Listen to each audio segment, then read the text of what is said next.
Hello and welcome to this year's post-budget panel discussion. For the next half hour, we'll be pulling apart Treasurer Joe Hockey's second federal budget, dissecting the details and explaining exactly what it means for you.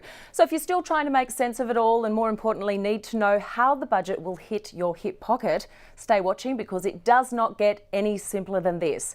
Before we get into the nitty-gritty though, here's a quick recap of the main policy measures announced last night. Every small business will get a tax cut.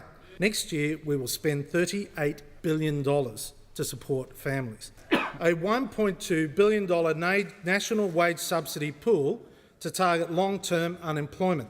There will be no new taxes on superannuation under this government. And the age pension will continue to increase twice a year, this year and every year, at the highest available indexation rate. The government continues its commitment to new listings on the Pharmaceutical Benefits Scheme. This year we will commit a further $1.2 billion to make Australia safe and secure. A new tax integrity multinational anti-avoidance law. Foreign businesses supplying digital products and services into Australia are subject to the GST. And joining me live in the studio are the folks in the know, the cream of the crop, starting with our very own cost of living editor, John Rolfe, of course, personal finance expert and commentator David Koch, award-winning financial advisor Claire Mackay and HSBC's chief economist Paul Bloxham. Experts, a warm welcome to you. Thanks for taking the time. I'm sure a lot of you have travelled back very quickly from Canberra, so appreciate it very much. To get you all warmed up, I do want to start with a couple of games just to loosen the limbs. We know budget can be a little bit boring at times, and we want to have a little bit of fun here Bit of budget today. twister. We won't go there after your marriage comment. The first game is called Budget Brander, so they know how to play. Treasurer Joe Hockey branded this year's budget responsible, fair, and measured. And that's all good and well, but now I want to know what the experts are branding it. John Rolfe. Cuddlier, clever, and costly. David Koch. Budget for the bosses to get them out of the bunker. Claire Mackay. I think it's forgettable, so next week we won't be necessarily reading about it on the front page. And Paul. First, do no harm, because last year it was a bit of a disaster. Okay, so now we've thrown some branding on it. Let's get some scores from the judges today on My Budget Rules. Treasurer Joe Hockey have served up an amazing menu, which some are describing as a happy meal. It's got a bit of something for everyone. A hot chili jolt to get the heart of small business pumping, some sugar coating for the pensioners, healthy treats for the toddlers, but they're not on solids yet, and of course a lighter option for those who need to trim down. Okay, judges, it's truth time. What score do you give Joe Hockey's budget for 2015 out of 10? John? Joe Hockey, I score you 6.5 out of 10. David? Joe Hockey, it was way better than the entree last year, so I would give you a 7 out of 10. Claire? Joe Hockey, I give you a 6 out of 10. And Paul? Joe Hockey, a 6 is me as well. All right, not right up there, but not too bad. Okay, so now that the experts are all warmed up and we know how they feel about last night's announcement, from an overall point of view, let's get into some of the specifics, those key policy measures that we heard. First and foremost, the 2015 budget deficit has come in at $35.1 billion, well below market forecasts of around $41 billion, and it's just going to get better from here. We see it dropping to $25.8 billion in 16 and then $14.4 billion in 2017 with expectation for a return to surplus by 2019. Well, the deficit did come in under the $40 billion mark as promised just yesterday by Mr. Hockey. Is this actually anything to be pleased of, or is it just simply number juggling, Paul? Well, look, the key challenge here that the government faced was they had a lot less income than they expected. They had a slide in tax revenues of about $50 billion relative to last year's budget.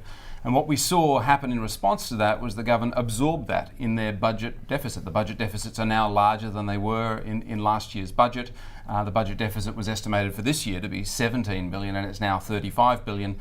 and they have those budget deficits larger over the coming few years. They do still plan to get back to surplus, though, not until 2019-20, and that is on the back of some reasonably optimistic growth forecasts. They do have in mind that growth is back at trend by 2016-17 and beyond. So in the scheme of things, the budget deficit's still there. If they achieve what they say they're going to achieve, then we'd be in budget deficit for 11 whole years, which is a long time in the scheme of things. And of course, it's those near-term estimates that are probably the most reliable ones. Further out, it relies a lot on the economy picking up fairly quickly in the scheme of things, which is an optimistic outlook. Do those near-term estimates do a good job of actually assessing correctly where the economy sits right now? I think they're pretty good at getting the economy where it is right now, but the really key question is, are the out-year forecasts realistic or not? Will we actually see that we might get in 2019-20 to our 30th continuous year of GDP growth? And that's really where the risk is. The risk is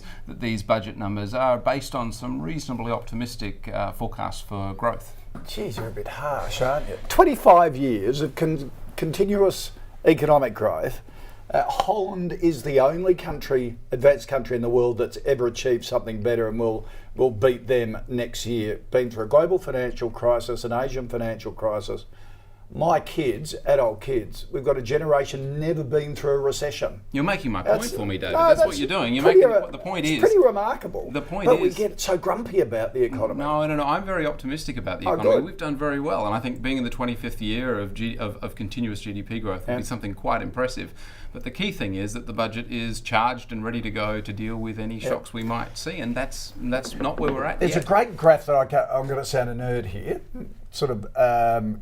On page 511 of Budget Papers 1, which showed all the... no, I'm just showing off with that. No, you made that up. You made that up. No, 511. I know the one you're talking about. The costs of each of the areas over the next 3-4 years. And basically the tough measures of the last 2 years, and under Labor as well, I've got to say, the cutbacks under Labor, are all starting to bear bigger savings than everyone thought. About the only increase across the entire budget over the next 3 years in spending is social welfare, which just goes through the roof. Everything else, public service, defence, everything, big drops, which I thought was pretty remarkable. Sure, but the things you've got to keep in mind is if you look at the intergenerational report out to 2050, it tells you that those health costs and pension costs really ramp up beyond 2020. Yeah. And that's going to be a big challenge further out. And the other thing to keep in mind, of course, is that the revenue estimates in these numbers are very positive. I mean, they've got more tax revenue coming out of the economy than we've had over the recent period of time. And so Depends on and the bracket, key challenge is based on bracket and creep, it's based on bracket creep. All right, so our viewers know what we're talking about because we're getting a little bit nerdy for a short time here. Sure. What does that mean for everyday Australians in terms of interest rates and the state of the economy for our taxes and our general pay packets? For me, the big thing is wages are going to go nowhere because the forecast is they'll just match inflation. So, stay in the good books with your boss, I reckon. Don't ask for too much. Unemployment's got a little way to go up and then we'll start to trend down. Your household budget costs, your supermarket costs will stay reasonable, 2.25% CPI. So, it's... and interest rates, I don't know. Well, in that environment that you've described, if those are the forecasts that are right, then there's nothing going to happen with interest rates for a while. I think mortgage rates are going to stay low. But that's a double-edged sword. That's really good for people who've got mortgages, but not so good for people who are on fixed incomes. No. Retired people who are reliant on deposit incomes are not getting very much because interest rates are so low. They've got to go up the risk profile a bit, don't they?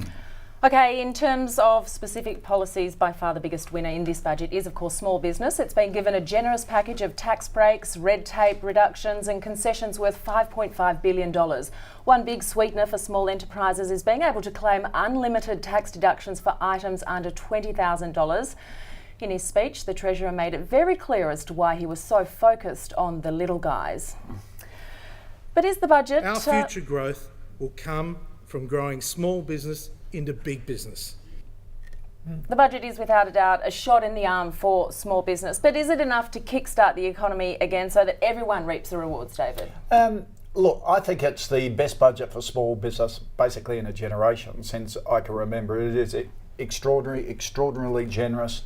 A lot of people saying, would it be abused by all these people, all the small business owners buying bits of machinery or plant in multiples of $20,000? Don't forget, the only way it can be effective is if you make a profit in your business. If you're not making a profit in your business, or you're not making a big profit, you're not going to get any of the write-offs. And like I was at the airport with Marcus Blackmore this morning. He was getting the same plane back from Canberra, head of Blackmore's Vitamins, massive company, 1,000 employees. He said, look, for me to increase my workforce 25%, there's no way. Putting on an extra 250 people, no way I'm going to do it. But if you get a whole bunch, 1,000 small businesses with 3 or 4 employees that might say, I'll put on 1 extra, well, that makes up for me. And so we just got to get out of the bunker. Like last year's budget was mean. There's no doubt about that. So mean that it scared us all because we thought the world's going to fall in. And Joe Hockey got elected by saying there's a budget crisis and an economic emergency when there wasn't. But has that worked to his detriment? Because we're now too savvy in our exactly banking knowledge and terminology and understanding. He's trying to change it, so everything's terrific, but not much has changed. Actually, that's his problem. It's worth pointing out, I mean, this year's budget probably should have arrived last year. Yeah. I mean, this is the budget we should have had last year in the scheme of things. We never had a budget emergency. Is our marketplace big enough, though, for the little guys to get big? But he dug himself into a hole, didn't he, by scaring the living daylights out of us. Absolutely, and that's why we've had this budget in a way. I mean, they've got less revenue and they've had to absorb it and they've done a bit more spending. Yep. They've got to support confidence. But from a small business perspective, if you're getting a tax break, are you really going to be hiring another whole employee? Is that really going to happen? If you're buying equipment or machinery, you're going to be buying it necessarily from overseas. So how is it affecting our economy? It's the confidence trick, I think. Exactly. It's all about a change in the attitude that they have. I mean, a huge blow last year's budget to confidence, and there's very much a change of tune here around the confidence message. People don't like negative surprises. This is a positive surprise. You're right. It's not enough to go out and hire another employee, but it might change attitudes. It might open people's minds and wallets. They've got money perhaps sitting in reserve, expecting a shock, and this might just give them the confidence to go out and spend.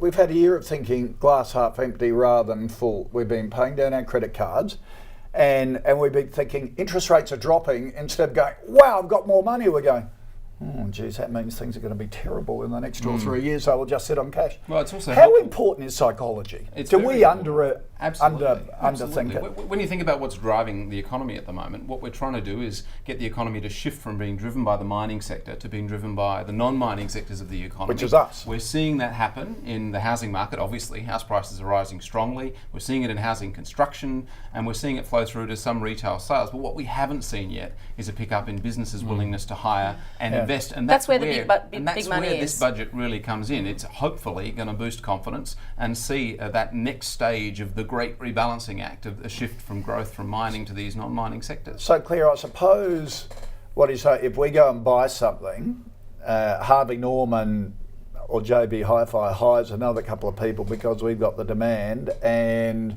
our tradie, he's he goes and buys a new ute and gets a bit more business, and his customers start to think, well, and he starts telling people, I'm doing pretty well at the moment. And then whether it works or not is the big thing. And it's also so clearly different from last year's rhetoric. It's almost as if we've just switched a light and everyone's saying, well, if the assumptions are rosy, that's fine. But if the assumptions don't come to fruition, then we've got no protection on the downside. That's the concern. So absolutely stimulating confidence, but how... That's where he dug himself into a hole. Because we don't trust him anymore, saying, I think you lied to us about how bad it was. And Australians have a great sense of fairness, I think. To fall for that again. To some degree, the amazing thing is that they really have done a 180-degree turn on that particular part, and people have absorbed it. They've let them do that. Yeah. You know, they've gone, we had a budget emergency, and we need to fix it up quickly, and we have to have a tight budget. And they've switched this year to completely to actually, we've got plenty of space, and we can provide a bit of support for growth. And I think this will be better absorbed. Money's so cheap. So I'm trying to think that put my business owner hat on in my business. Money's so cheap, do you go and borrow to buy your investment? Then you write it off immediately, and then you can claim the interest as a deduction as well, as long as you lock the interest rate in so you don't get caught on the upside. Sure, I mean, it's a double whammy. RBA's It's a been saying beauty. that- the RBA's been saying this for a while, right? The preconditions are there for a pickup in business investment and hiring. What are we talking about? Well, population growth is quite strong. Interest rates are at extraordinary lows in the scheme of things at the moment, and most businesses have got fairly low levels of leverage. They haven't been taking on much debt recently, so there are good reasons to think that investment and hiring should pick up. Personally, I've done it. Like I have taken advantage of the low interest rates, bought an investment property. I'm employing a builder. All of his team are there. They had no work on the books. The decision taken because of low interest rates. Okay, so what about your mates in the office who are saying you're buying at the top of the market? You know, Sydney, you're based in Sydney. Sydney property prices gone through the roof. There's got to be a crash. I'm not selling tomorrow. I'm happy to hold it. that's- So I'll hold it through a that's the cycle. issue. I can live with some downs in the shorter medium term. That's what I've said to my kids who keep whinging about not being able to afford a property. All right, Okay, guys. So imagine paying 18%. I started You're trying to get older. your kids out of the house. I keep getting old and And grumpy. that's the problem though, because the retirees are getting 2% for their cash, but they were paying 18% to pay down their mortgages. Yeah, So that's right. we're talking about the winners. Yeah. Well, working with parents and young children are also big winners of this budget. Out of the government's $4.4 billion families package, $3.5 billion will be invested in childcare over 5 years. Couples who earn between $65K and $170K will be about $30 a week better off. It doesn't sound like a lot in the short term, but it will make a difference. $409 million will go towards families with additional needs to access childcare. There'll be a trial also to subsidise the cost of nannies for those in regional and rural areas. Now, while most working parents will be better off, we are seeing some backlash in regards to when this policy starts, which is 2017. Even without this delay, are the subsidies enough to ease the cost of living on young families, John? No. And I'll tell you why. Bottom line. because there are some nasties that don't get much of a mention in this year's budget that this new childcare package is entirely contingent upon. So they have to cut back on family payments first, and the amount of money that saves is more than will go back to people in the childcare payments that start in more than 2 years' time if the Senate passes it, if this government gets re-elected. There are a lot of ifs in there. So whilst this is welcome, and that's why I said at the start that this budget is cuddlier than last year's, there's still some cuts that have to be gotten through the Senate before we're going to see these benefits in place. And it's also interesting that they have pushed it out to 2017, because in a way what they've done, this is sort of a broad sweeping across the budget, is some of the bigger expenditure items actually arrive a little bit later because they've assumed that the economy is picking up by then. So that's when they've got more revenue. So certainly pushing it out further And you've got to elect us. And we've got to get it through the Senate. Yeah. I'm sure that's part of the story too. From the economic cynical, perspective, though, very it makes sense. I'm all for initiatives that encourage people to work, to contribute to the economy, but there are losers in this change here that we're going to see. I think sole parents who, I mean, they're doing it tough. They're not receiving anywhere near the same support overall in terms of the family payment system and childcare as working parents will. You know, that's an ideological position that the government has taken against single income families, whether they be sole parents or where only mum or dad is going out to work. You know, that's a judgment they've made. It's one that I think is in some ways unfair. Do you think this is going to pass through the Senate? Do you think they will get the cuts to family benefit Part B? No, No. I don't think so. Early indications, Yeah. I did a poll this morning, is that small business will get through, which is terrific for Joe to say, let's go and spend, but a lot of business owners will be going, well, if you don't get it through, I'm going to be lumbered with this without the write-off. But everyone, minor parties, Labor, agree with this, but the childcare and the family tax benefit looks as though Jackie Lambie was really dead against it, so was Tanya Plibersek. So, Yeah, they haven't got many friends No. in the Red House. no. Well, one of the most watched areas of policy is superannuation and retirement income. In 2015, the government is pledging to spend $44 billion so that 170,000 pensioners will get an extra $30 a fortnight.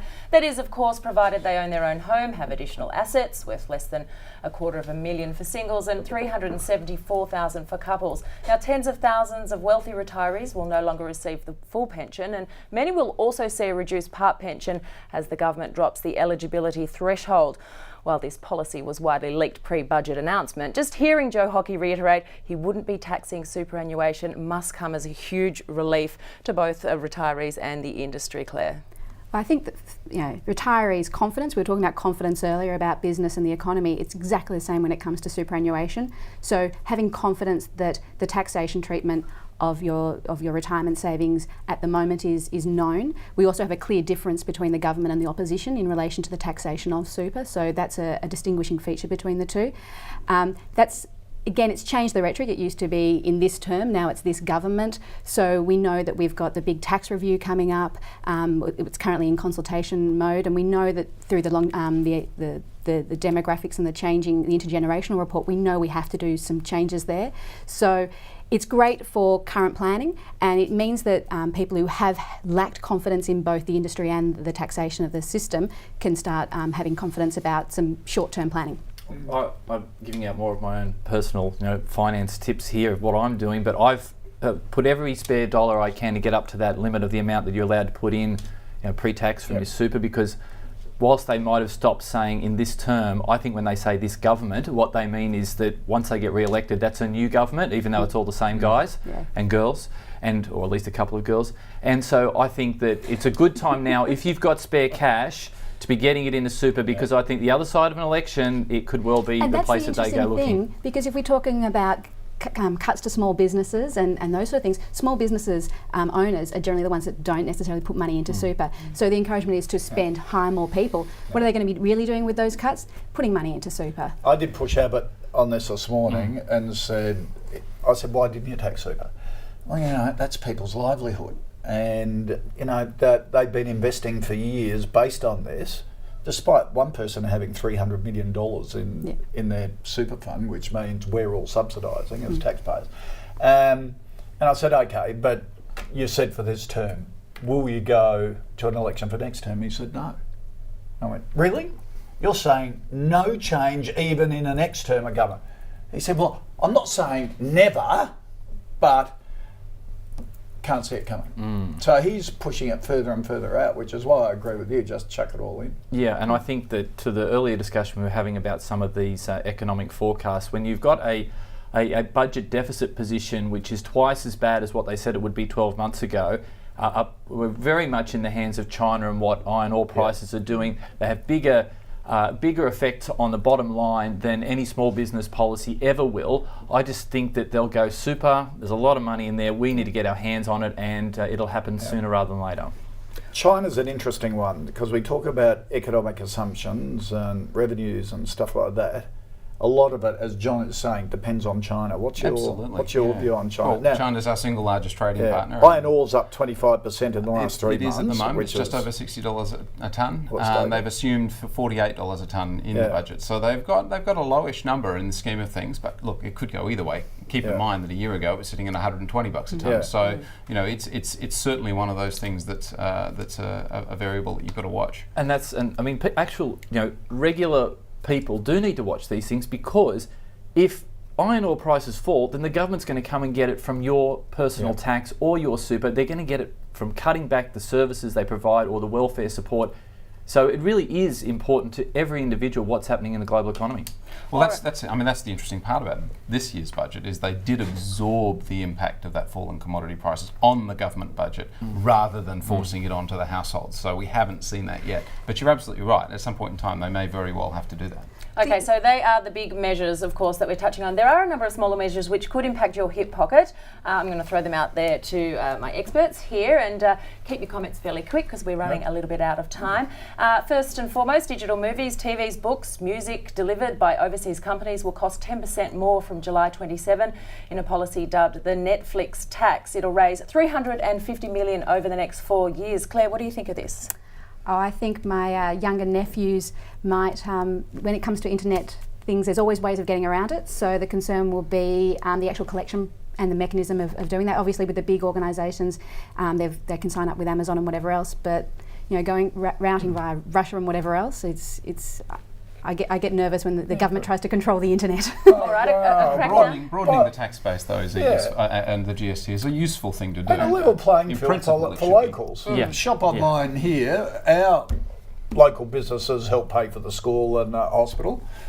Why not an overseas? But I don't pay tax here. All right. A crackdown on multinational companies operating on our shores means that from Jan 2016, those suspected of avoiding paying tax in Australia will be subject to a fine of double what they owe in tax plus interest. The dirty 30. Paul. Again, making the tax system work is a useful way to try and make sure you boost your revenues, and it should apply to everyone, and that's what they're doing. Admittedly, this is a. But you've got to take on the big boys, don't you? You got to. How are you going to? This is the one that'll be tough. Global. The Americans will It's not an easy battle, but the point is you want your tax system to be able to deliver more revenue. One of the first things you do is you try and tighten There's up. tax planning, look it's not good tax trying. avoiding, so they're structured. So we have to actually change our tax We're going laws to be able to collect We're going to those. have Matthias Cormann, out with the magnifying glass in Bermuda trying to find this money. It's just I just don't see how they're ever going to get it out of these guys. They've got cleverer lawyers than the government does. Okay, a working holiday, those people here on working holiday visas will be taxed at 32.5 cents from the first dollar they earn, essentially getting rid of that tax-free threshold for those backpackers that we love to hate so much. It'll generate the government around $540 million, David. Oh, see, my kids have done the reverse. So backpacked and worked overseas, and there's no tax-free threshold in most countries. So it does seem a bit mean. It's really mean. Well, two things: they don't vote, Yeah. Yeah, that's and they're right. going to get paid cash. Yeah. These are it's going to be $15 an hour cash or $10 an hour, Yeah. even that low to pick fruit. That's what's going to happen. It's going to go into the black economy. But didn't I read somewhere from the tourism industry that the most valuable tourists are the German backpackers and the European backpackers and the South Americans and the Brazilians, because they backpack and they stay longer, rather than, say, the Chinese tourist who comes here for 7 days and spends most of it on flights in Chinese companies. Yeah, it does feel a little bit like a zero-sum game. Yeah. The money we're taking away from them, we'll just lose. A couple more, just really very quickly with you guys. Obviously, some prescription medicines will go up. We will see $5 a script more, or just 80 cents if you're a pensioner. This, of course, will be offset in a way with new medicines, which the government will throw more money towards. And, of course, those seniors do get to keep that seniors card, which is quite handy and gives them a bit of a cheaper. What do you all make of this one? This is the beginning of an important discussion. I mean, that's really what it is, because if you look at the intergenerational report, there are two key things that make the budget blow out over the next out to 2050, and the first is pensions and the second is healthcare expenditure. They need to be making some adjustments, and they need to be gradual, not too immediate. I think this is just a first step. Yeah, I think moves like getting painkillers off the PBS is a good thing, But people are very sensitive to this type of thing. It's a bit like the GP co-payment. When you ask people $5 more for a script, they're thinking about their health. But I agree with Paul. We're going to pay a lot more out in healthcare, and we need to find ways to rein it in. Okay, lastly, $1.2 billion of new funding to counter-terrorism. Well, you can't argue against counter-terrorism at the moment, can you? I mean, It's a motherhood statement, as long as it's spent properly. It's a lot of money to just say, we're here to protect you, which of course we If want it's going to be an them advertising campaign and a magnet, I'll pass. But Well, thank you very much to all of you for joining us today. Really appreciate your time. Before we do go, I just want to replay Joe Hockey's message to you all once again. So now is the time for all Australians to get out there and have a go. All right, everyone back to work.